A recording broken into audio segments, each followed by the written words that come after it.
ladies and gentlemen. My name is Anna Bezikova.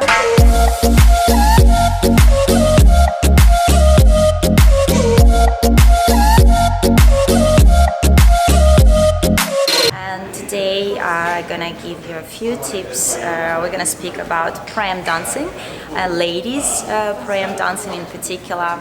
What I think is maybe lacking or a little bit missing sometimes in the dancing of pram students. First of all, the most difficult thing for the dancing, I probably say posture. Then I'd say balance. And the third point that I would like to pay attention to is the fluidity of movement, because this is probably the most difficult things for any kind of dancer and also for professional dancer. And I think the more time we spend with our students, the more time we spend as dancers on this particular 3 points, the better dancers we become.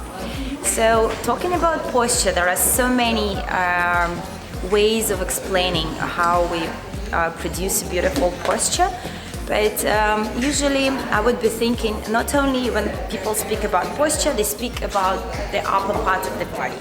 And of course this is very, very important, and what we try to do is we connect our shoulder blades together. We bring them all the way down. And then keeping these bones as open as possible, as down the shoulders as possible, I try to actually imaginarily separate my shoulder blades, and instead of lifting the hands or arms, I'm trying to stretch them to the side. So, and generally speaking, to produce a good posture of the upper body, one more time, like the shoulders together, put them down, and I'm stretching my arms, I'm not lifting them. That's how I produce the upper part of the posture. And quite often people think that this is enough, but maybe for just walking, but for dancing, that would be too easy. The main difficult place to produce beautiful posture, which actually helps the movement and the balance, is the center of the body.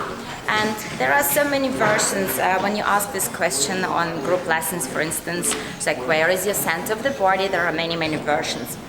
If I may suggest, how I usually explain where is my center to my students is it's not one particular point, it's not 2 or 3 different centers, how people usually say, but actually it's all the lower part of the body, starting from the very last bone of the vertebra up to the place where my legs are connected to my spine. Because lots of people think that this is where our legs are connected to the body, but actually it's a little bit higher, so all this part is my center of the body. So it's not one little dot, it's not 2 little dots, or not 2 or 3 centers. I prefer to have one center. And the difficult part about it is to collect the lower part of the abdominal muscles, especially for ladies, because these muscles are usually the weakest. Because people tend to have much stronger upper body muscles, but then everybody likes an arched, nice back for the ladies. I do not recommend them to remove this arch because this would look too masculine and actually feels quite stiff.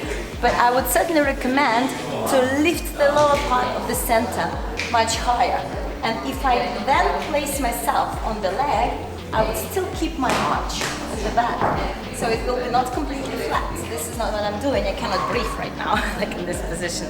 So what I'm doing is I'm pulling up the lower part of my center, but I'm still can feel grounded, and I'm stretching myself up through the spine cord, but with my shoulder blades and with my body weight, I push myself down. So the most difficult part, remember, is the lower abdominal, plus your neck and your shoulders. And when I lift my arms, remember that I'm not thinking of lifting them, I'm thinking of stretching them, which is a little bit more difficult and takes a little bit of skill to practice to improve this. It's not as easy as it seems, but it's possible.